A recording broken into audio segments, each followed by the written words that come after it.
Bonjour. Les Ivoiriens sont en colère, ils sont vraiment en colère. Ils sont en colère contre Xabi Alonso. Pourquoi les Ivoiriens sont en colère? Parce que Xabi Alonso, l'entraîneur de Bayer Leverkusen, n'a pas titularisé Odilon Kosono. Il a commis une erreur grave. Pourquoi les Ivoiriens disent qu'il a commis une erreur grave? Parce que Odilon Kosono, c'est le seul défenseur de cette équipe qui connaît parfaitement Ademola Lookman et qui sait comment le contenir. Et Odilon Kosono aurait pu limiter l'impact de cet attaquant. Autant pour moi, je vais me blesser.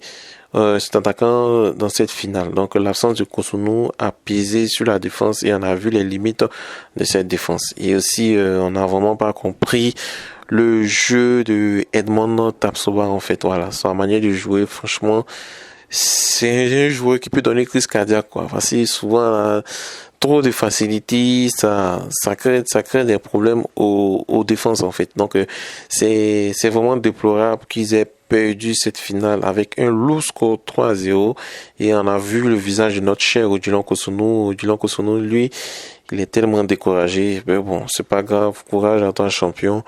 C'est vrai que c'est parce que tu ne veux pas prolonger quand tu as mis sur le banc.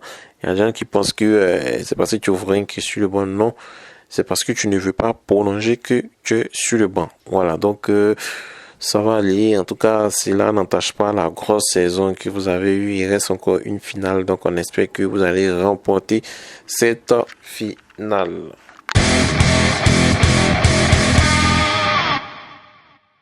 Deuxième actu, on a Jean-Philippe Gbamin qui est actuellement sous contrat avec Everton et au centre de l'attention des clubs français. Voilà. Donc, on a Nantes, on a Angers qui évolue en Ligue 1 Uber Eats la saison prochaine qui veut Jean-Philippe Gbamin. On sait tous que Jean-Philippe Gbamin, il a des qualités très intéressantes et son potentiel peut apporter une réelle valeur ajoutée dans ces différents clubs. Le club de Nantes, c'est un club historique de Ligue 1 qui cherche à se renforcer son effectif pour éviter une saison difficile. On sait tous qu'ils ont eu une saison difficile cette saison, donc l'apport de Jean-Philippe Gbamin avec ses capacités défensives pourrait être un atout précieux. Du côté des Angers qui monte en Ligue 1 et qui veut vraiment se maintenir. Donc, Gbamin est capable de stabiliser aussi le milieu de terrain aussi à son compatriote Yaya Fofana qui est là-bas aussi. Donc, ça va permettre à ceux qui vont construire une équipe compétitive et relever les défis. Voilà. Donc, le choix de Jean-Philippe Gbamin va être crucial en fait pour la suite de sa carrière. On va voir s'il y aura un impact significatif dans la dynamique de l'équipe. Son retour en Ligue 1 pourrait également représenter une opportunité de relancer sa carrière avec des passages marqués par des blessures à Everton qui ont fait qu'il n'est plus appelé en équipe nationale et puis aussi sa carrière était en dents de scie. De toutes les façons, il s'est vraiment ressoucié. On espère qu'il va aller dans un club où il va vraiment exploser.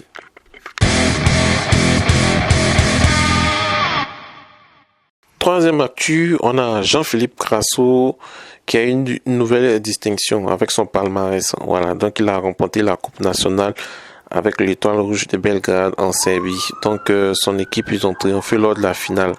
Et félicitations à toi, cher Jean-Philippe Grasso. On espère que tu vas quitter ces clubs, quoi. Aller dans un club un peu plus huppé où il y a beaucoup plus de visibilité pour qu'on puisse voir ton jeu et puis en plus beaucoup parler de toi.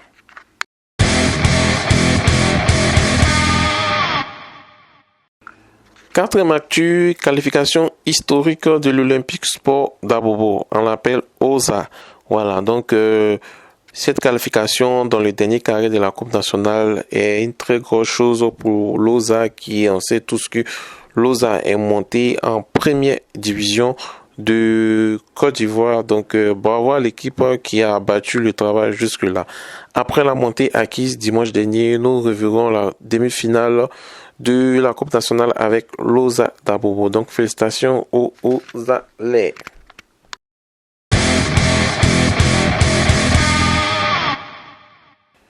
Donc chers amis, c'est tout pour aujourd'hui pour le journal des éléphants. Merci d'avoir suivi. Donc rendez-vous après pour le prochain journal.